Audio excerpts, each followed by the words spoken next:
The last broadcast. On a cold November evening, the world was abuzz with anticipation. Every screen, from old dusty television sets in remote villages to the sleek smartphones in bustling cities, was tuned to the same channel. Tonight, a small, obscure network claimed they would air the first genuine footage of a ghost, captured inside the notoriously haunted Harrowick Castle. In a cramped, dimly lit studio, the host, an elderly man with a knowing twinkle in his eyes, introduced the segment. "Ladies and gentlemen," he began, his voice a mix of excitement and solemnity, "what you are about to see has been kept secret for decades. Tonight, the veil between the living and the dead will be lifted." The screen flickered, then displayed the grainy interior of Harrowick Castle. The camera panned slowly through the dark corridors, the eerie silence punctuated only by the distant sound of thunder. Suddenly, a translucent figure appeared at the end of a hallway, its form flickering like a faulty light bulb. Back in the studio, the host watched alongside a global audience, enraptured. The ghost seemed to stare directly into the camera, its eyes hollow yet piercing.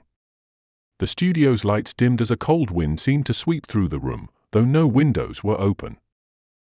Around the world, viewers felt a chilling presence as if the ghost had stepped out of their screens into their homes.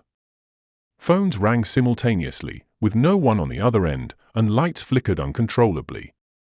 The ghost's whisper was heard, a soft, menacing echo in every language, "Thank you for letting me in." As panic began to set in worldwide, the broadcast abruptly cut to black. The studio was now empty, the host nowhere to be seen.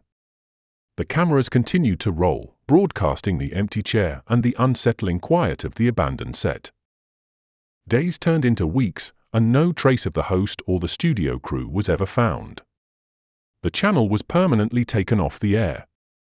Rumors swirled that the broadcast had been a trap, a ploy by the spectral entity to escape its confines by harnessing the collective attention of the living. 1 year later, at a worldwide conference of paranormal experts, a shocking revelation came to light. The host was never a television personality but had been the original Lord of Harrowick Castle, dead for over 400 years.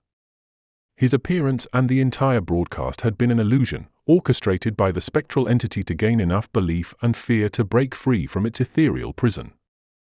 In a final twist, as the experts debated the implications, the lights in the conference hall flickered and dimmed.